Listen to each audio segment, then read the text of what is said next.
E un scenariu cunoscut. Telefonul în mână, o căutare disperată după un veterinar sau poate o cafenea care să primească și un prieten necuvântător. Sună familiar, nu-i așa? Ei bine, azi ne uităm la Anema, un plan de afaceri foarte ambițios, creat nu într-o sală de consiliu, ci într-una de clasă de un grup de liceeni. Un plan care promite să schimbe radical viața proprietarilor de animale de companie din România. Totul pornește de la o frustrare, o dilemă pe care oricine are un animal de companie a trăit-o probabil de nenumărate ori.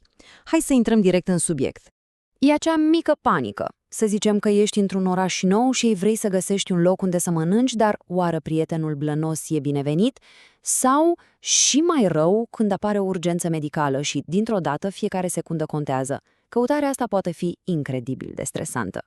Și, atenție, nu e doar o impresie. Cifrele confirmă asta.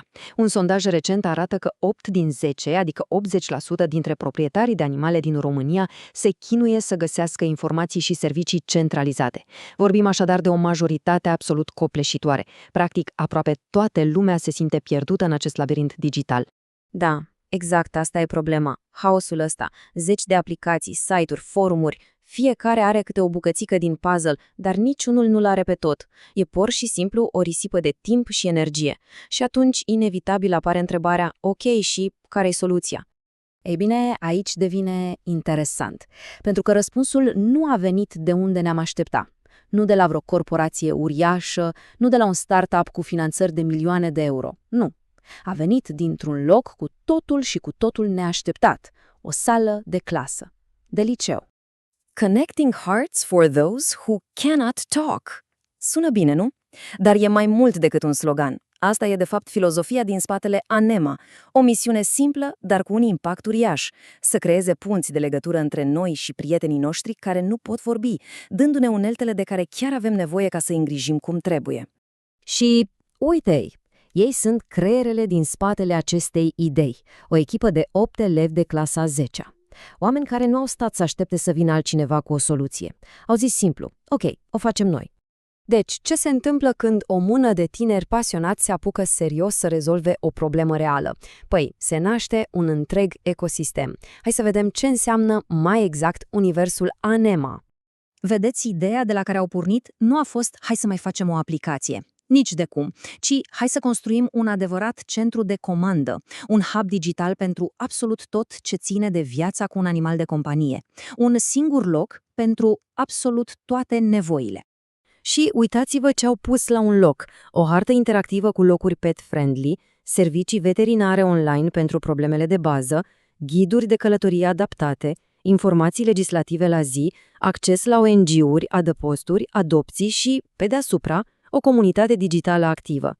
Gândiți-vă, totul, absolut totul, integrat într-o singură platformă. E ca și cum telefonul devine telecomanda universală pentru viața cu animalul de companie. Bun, o idee grozavă e una, dar un plan de afaceri care stă în picioare e cu totul altceva, nu? Ei bine, aici se vede că echipa Anema și-a făcut temele și le-a făcut bine. A analizat piața în detaliu. Uitați-vă puțin la cifrele astea. Sunt impresionante. România e chiar în topul european când vine vorba de numărul de animale de companie. Peste 4,4 milioane de pisici, peste 4,2 milioane de câini, vorbim de milioane și milioane de potențiali utilizatori. Deci, să fie clar, asta nu e o piață de nișă, e o oportunitate absolut uriașă care, practic, stă și așteaptă să fie exploatată. Și aici se vede asul din mânecă, diferența fundamentală. Concurența e fărâmițată. O aplicație pentru locații, alta pentru sfaturi medicale, alta pentru altceva. Anema, în schimb, vine și zice, stop, le punem pe toate la un loc. O soluție completă, un all-in-one și, foarte important, construită special pentru piața de la noi din România. Ok, și cum fac bani? Păi modelul lor de business e chiar deștept. E gândit să crească pas cu pas. La început, venituri din publicitate pe platformă. Apoi, pasul 2, abonamente. Listări premium pentru afaceri, funcții extra pentru utilizatori și, în final, un marketplace complet cu comisioane din asigurări, telemedicină avansată și produse. Abordarea asta în etape le permite să crească organic, firesc și mai ales sustenabil. Și foarte important, nu se bazează doar pe o idee bună și atât. Nu. Echipa se pregătește serios. își dezvoltă activ abilitățile de antreprenori, participă la programe de top cum sunt JA, Biz Factory sau Tecuni. Asta ce ne spune? Că sunt extrem de serioși, vor cu adevărat să transforme viziunea asta în realitate. Așadar, cu o fundație atât de solidă, e clar că echipa Anema se uită spre viitor. Și nu oricum, ci cu un plan foarte, foarte clar despre cum vor ajunge de la un proiect lansat local la un lider național. Hai să ne uităm puțin pe foaia lor de parcurs. E foarte limpede. Anul 1 se concentrează pe finalizarea produsului minim viabil, acel MVP, și pe creșterea comunității. Vor să ajungă la peste 2000 de membri și 400 de beta-testeri. Anul 2 fac pasul cel mare. Înființează firma, lansează oficial aplicația pe App Store și Google Play și țintesc peste 5000 de descărcări. Iar apoi, anii 3-5 sunt dedicați expansiunii naționale, plus diversificarea serviciilor, o progresie cât se poate de logică și de strategică. Și ținta pe termen lung? Care e miza finală? Păi e una serioasă. O comunitate de peste 70.000 de utilizatori activi în toată România. Da, e un obiectiv ambițios, dar, sincer, reflectă perfect potențialul uriaș al pieței.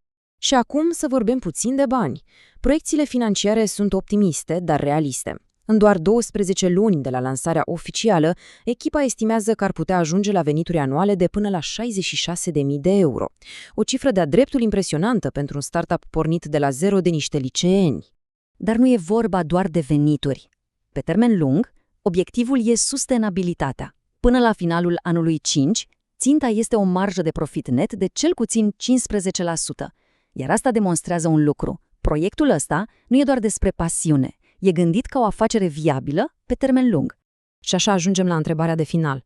Poate un proiect de liceu să cucerească piața națională de îngrijire a animalelor de companie? Poate schimba cu adevărat viața a milioane de oameni? Ei bine, având în vedere planul solid, nevoia reală din piață și determinarea asta de fier, echipa Anema pare convinsă că răspunsul este un da hotărât. Rămâne de văzut, bineînțeles, dacă viziunea lor ambițioasă va deveni, în cele din urmă, acel instrument digital esențial pentru toți iubitorii de animale din România.